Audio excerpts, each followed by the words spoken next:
Enggak, saya enggak punya pandangan. Itu wewenang KPK, wewenang penegak hukum. Biar dipertanggungjawabkan secara hukum, secara transparan. Kalau itu dianggap politik ya silakan aja dipertanggungjawabkan kepada publik. Yang lain. Prof, Harvey Mukis kan tadi Prof udah nyinggung ya di Instagram bahwa uang apa denda sama uang penggantinya itu cuma sekian persen dan pidana penjaranya juga sangat kecil ya gitu dari konstruksi hukum yang 300 triliun korupsi merugikan negara ya, gitu. Iya, saya merasa itu menusuk rasa keadilan masyarakat ya. Ini baru pertama ada orang diduga, didakwa bukan diduga, didakwa melakukan tindak pidana korupsi dan tindak pidana pencucian uang sebesar 300 triliun. 300 triliun. Lalu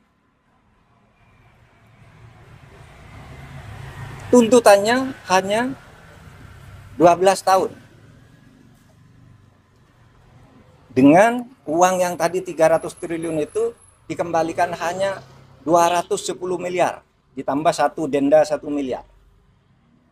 Itu sungguh menusuk rasa keadilan. Karena apa? 6,5 tahun itu kok kecil sekali bagi orang yang menggarung kekayaan negara. 300 triliun hanya diambil 210. Lalu ada yang mengatakan, Pak itu 300 itu kan potensi. Bukan potensi. Itu sudah disampaikan bahwa itu kerugian keuangan negara. Bukan kerugian perekonomian negara. Kalau kerugian perekonomian negara itu potensi. Termasuk gaji, termasuk apa gitu yang diduga merugikan perekonomian. Ini uang negara menurut Jampitsus Febri Diansah. Resmi pada waktu itu malah menyebut ini bukan kerugian ekonomi negara tapi keuangan negara. Artinya uang konkret yang dicuri dari negara. Sesudah dihitung lagi jadi 300 triliun. Hanya dikabulkan perampasannya 210 ditambah denda 1 miliar berarti 211. Ini sungguh tidak adil. Coba Anda ambil contoh Beni Cokro. Hukumannya seumur hidup, asetnya dirampas. Ratusan miliar oleh Kejaksaan Agung. Henry Surya semula dibebaskan di pengadilan negeri. Kita tidak terima. Langsung kasasi atau dituntut lagi dari kasus lain. Naik. Ya. Si Henry Surya ini semula bebas, kita langsung ke kasasi menjadi 18 tahun penjara. Hartanya juga diambil. Sudah disita oleh kepolisian lebih dulu. Atau Surya Darmadi itu divonis hitungan kerugian yang ekonomi nih bahkan hitungan ekonomi negara rugi 39 triliun, dituntut oleh jaksa 39 triliun dengan denda 2 miliar sehingga menjadi 41 triliun, dikabulkan oleh pengadilan negeri, tetapi naik banding tetap kena 2 triliun.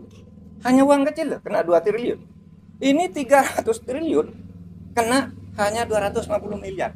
250 miliar dari 300 triliun itu berapa? 0,007%. 0,007%. Nggak sampai separuh. Nggak sampai setengah persen. Anda bayangkan itu. Nah oleh sebab itu, menurut saya, Kejaksaan nampaknya kurang konsisten juga. Mengapa menyebut dakwaan 30, kok kemudian tuntutannya 250? Kan terlalu jauh meskipun sudah ditunggu ulang oleh pengadilan, terlalu jauh itu. Berarti kalau dari 350 jadi ini berarti seluruh dakwaannya itu agak hoax gitu, agak tidak tepat. Nah itu supaya diingat bahwa kita mengembalikan aset sekaligus memberikan hukuman yang setimpal. Apapun alasannya itu hukum yang berlaku dan itu sudah didiskusikan lah soal apa denda damai. Soal kembalian aset sudah didiskusikan semua dan sudah ada undang-undangnya di tempat kita. Apalagi? Di kasus itu masih ada cara untuk memulihkan rasa keadilan itu, Prof? Ada.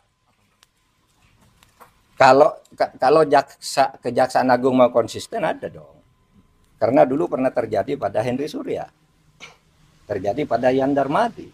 Ketika hanya mau didenda kami usul ini pengadilan, kena kan 2 triliun dan penjara 16 tahun. Nah, kalau ini mau dilakukan, bisa naik banding lagi. Tapi tetap aneh bagi saya kalau dakwaannya 300%, bisa naik banding lagi. Kalau dibanding kasasi lagi, bisa PK lagi. Tapi sementara selama ini kan belum inkrah semuanya. Itu masih bisa dilakukan. Meskipun kasus ini kan agak aneh ya. Ada unsur politisnya kan. Ketika ditetapkan si Harvey itu sebagai tersangka, kan ada berita kantor Kejaksaan Agung dikepung, ya kan? Lalu Jaksa Agung memberi penjelasan diintervensi oleh Brimob atau apa gitu kan, Jaksa Agung ngomong di televisi ya. Lalu analisis di luar itu sebenarnya bukan penangkapan terhadap mafia nikel, tetapi apa? Itu upaya pergantian penguasa mafia, sehingga yang lama dihantam agar ganti gitu. Tapi hukumannya tidak sungguh-sungguh. Analisis itu pernah muncul. Saya baca itu dari pernyataan terbuka Pak Ansat Mbae, mantan kepala BNPT ya waktu dulu, zaman saya Menhan dulu dia kepala BNPT, tapi dia berbicara dalam konteks ini, Pak, ini kan hanya pergantian aja. Sehingga kelihatannya tidak sungguh-sungguh atau takut. Nah, ini tantangan. Tahun baru ini tantangan. Anda mau bersikap apa terhadap ini? Apalagi? Prof, terkait dengan pertimbangan majelis hakim dalam menjatuhkan vonisnya ke Harvey Mois itu kan dia majelis hakim menyinggung bahwasanya tuntutan yang dilayangkan jaksa kepada Harvey itu terlalu berat gitu, dan bahkan majelis hakim menyampaikan kalau Harvey Mois ini hanya perwakilan dari PT Refine Bangkatin ini untuk mengurus terkait dengan proses timah ini, Prof. Ya, pertimbangan bisa dicari-cari, apalagi pertimbangannya karena katanya sopan. Mana ada orang diadili tidak sopan? Semua orang diadili pakai jilbab, pakai sarung, pakai ini. Itu enggak bisa karena punya anak. Semua maling punya anak. Kalau mau membebaskan orang, menurut saya yang dibebaskan maling-maling kecil dulu. You tahu enggak? Berapa jumlah penghuni penjara? Catatan saya ketika saya menjadi Menko Polhukam di tahun terakhir, penghuni penjara di Indonesia adalah 263.000 orang. 50% lebih itu narkoba, korban kejahatan narkoba. Yang koruptor itu tidak sampai 0,5%. Dari 263.000 itu hanya 1.290 atau 1.300 orang. Itu tidak sampai 0,5%. Kenapa kok ini yang istimewakan? Yang pencuri ayam, korban narkoba, orang membunuh istrinya karena istrinya selingkuh, orang karena ditipu, orang membakar karena kalap gitu. Kenapa tidak itu aja yang dibebaskan kalau alasannya biar penjara penuh gitu? Ini tidak masuk akal semua. Mari kita rasional kalau ingin baik. Kalau enggak ya udah. Tapi saya masih punya asa. Prof, soal konsistensi kejaksaan, kan dalam sidang terungkap bahwa ada grup news smelter yang isinya itu bos-bos smelter termasuk Harvey Mois, dan adminnya adalah polisi waktu itu di Reskrim Polda sana ya. Sekarang udah jadi Direktur Tindak Pidana Narkoba Bareskrim, udah Brigjen ya gitu. Tapi di sidang nggak dipanggil jadi saksi, padahal dia jelas admin grup itu. Nah itu makanya saya bilang Kejaksaan Agung itu tidak dalam posisi bebas sesuai dengan hukum. Kan ada peristiwa yang mendahului ya. Ketika Kejaksaan Agung itu dibilang diteror, ini si Jampitsus dibuntuti kemana-mana, kemudian ada drone di sekitar Kejaksaan Agung dan sebagainya.